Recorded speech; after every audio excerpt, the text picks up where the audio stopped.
شرقت نفسي بنور من فؤادي حينما رددت يا رب العباد وانتشت روحي وصار الدمع يجري يا إلهي خذ بقلبي للرشاد أشرقت نفسي بنور من فؤادي حينما رددت يا رب العباد وانتشت روحي وصار الدمع يجري يا إلهي خذ بقلبي للرشاد أشرقت نفسي بنور من فؤاد.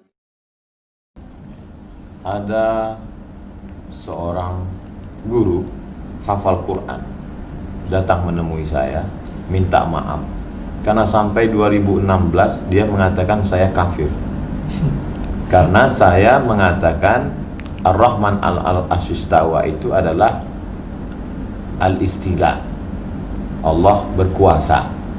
Sedangkan kata guru saya, kata dia tobat. Ini tobat dari Wahabi. Kata dia, kata guru saya, Tuhan itu di atas aras.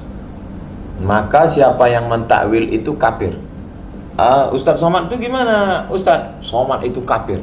Jadi sampai 2016 Ustadz masih kafir. Baru akhir-akhir inilah Ustadz Islam. Dan minta maaf ke saya.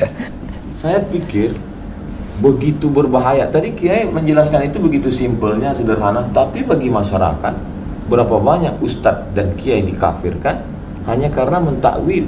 Mereka harga mati bahwa Tuhan di atas aras. Siapa yang tidak menyebut itu kafir. Man lam yukafir fahuwa kafir.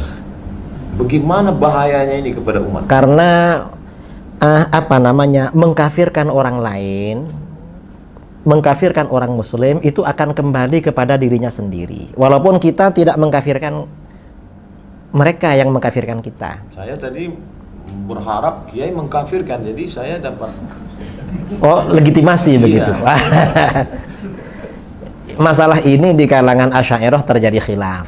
Sebagian ulama mutaqaddimin seperti Syekh Abi Ishaq Asy-Syirazi, pengarang kitab Al-Muhadzab.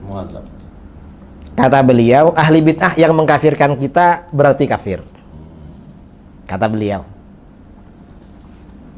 Wahabi kalau mengkafirkan kita berarti kafir. Karena di dalam hadis, man qala li akhihil muslim ya kafir, faqad ba'a biha ahaduhuma.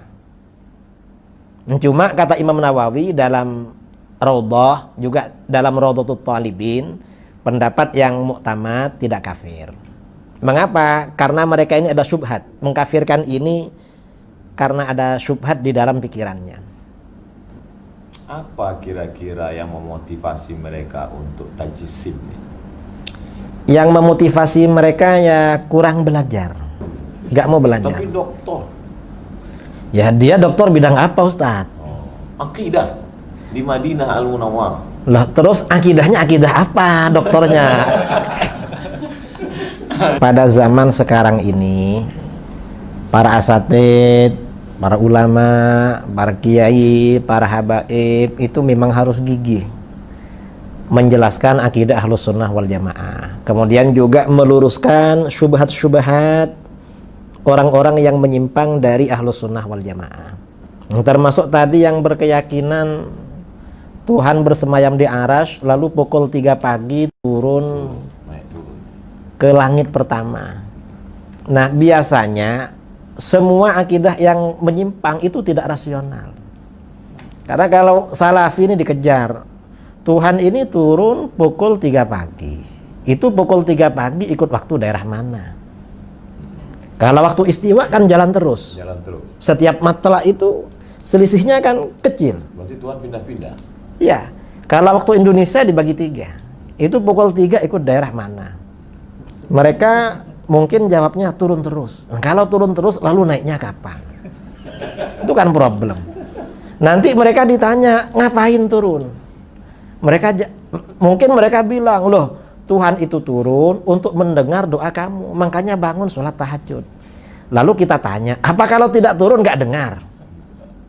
Mereka bingung lagi. Karena kalau jawab Tuhan nggak dengar, kufur mereka, kafir. Kalau jawab sebenarnya dengar walaupun nggak turun, bisa ditanya lagi. Loh kalau dengar dari aras ngapain turun? Tapi biasanya kalau terdesak jawabannya bila takyif wala taksir. Oh, itu kan cara ngeles terakhir.